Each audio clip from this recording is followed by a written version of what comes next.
السلام علیکم ورحمۃ اللہ وبرکاتہ۔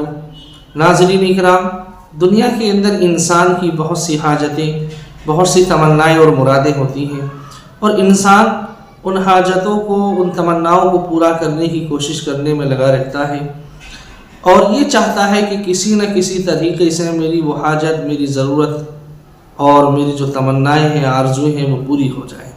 ہر وقت اس کی کوششوں کے اندر لگا رہتا ہے، لیکن بعض مرتبہ ایسا ہوتا ہے کہ انسان کو کامیابی مل جاتی ہے، اور بعض مرتبہ ایسا ہوتا ہے کہ وہ حاجتیں پوری نہیں ہو پاتی ہیں۔ آج میں آپ لوگوں کو ایک بہترین وظیفہ بتلا رہا ہوں۔ اس وظیفے کا فائدہ یہ ہوگا کہ آپ کی جو کچھ جائز حاجتیں ہیں، جائز تمنائیں ہیں، اللہ تبارک و تعالی آپ کی تمام جائز حاجتوں کو، جائز تمناؤں کو پورا کرے گا۔ آپ کو ایک چھوٹی سی دعا ہے، یا حی یا قیوم بحق لا الہ الا انت سبحانک انی کنت من الظالمین۔ یہ چھوٹی سی دعا اسکرین پر بھی آ رہی ہے، آپ اس کو یاد کر سکتے ہیں۔ آپ کو یہ کرنا ہے کہ اس دعا کو روزانہ عشاء کی نماز کے بعد قبلہ رو ہو کر، یعنی قبلے کی طرف رخ کر کے بیٹھ جانا ہے، اور اس دعا کو 70 مرتبہ پڑھنا ہے، اور ہر مرتبہ پڑھنے کے بعد، جیسے آپ نے ایک مرتبہ پڑھی تو جو کچھ آپ کی جائز حاجتیں اور تمنائیں ہیں وہ اللہ تعالیٰ کے سامنے رکھ دینی ہیں۔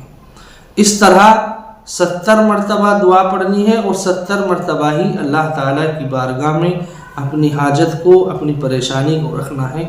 انشاءاللہ جو کچھ آپ کی جائز حاجتیں ہیں، جائز تمنائیں ہیں، وہ تمام حاجتیں، تمام تمنائیں، تمام ضرورتیں اللہ تبارک و تعالیٰ مکمل فرمائے گا انشاءاللہ۔ باقی یہ ہے کہ اس کے علاوہ یہ تو ایک وظیفے کے طور پر ہوا، باقی اس کام کے لیے جو آپ کی کوششیں ہیں وہ بھی چلتی رہنی چاہیے، ان کے اندر بھی کوئی کمی نہیں آنی چاہیے۔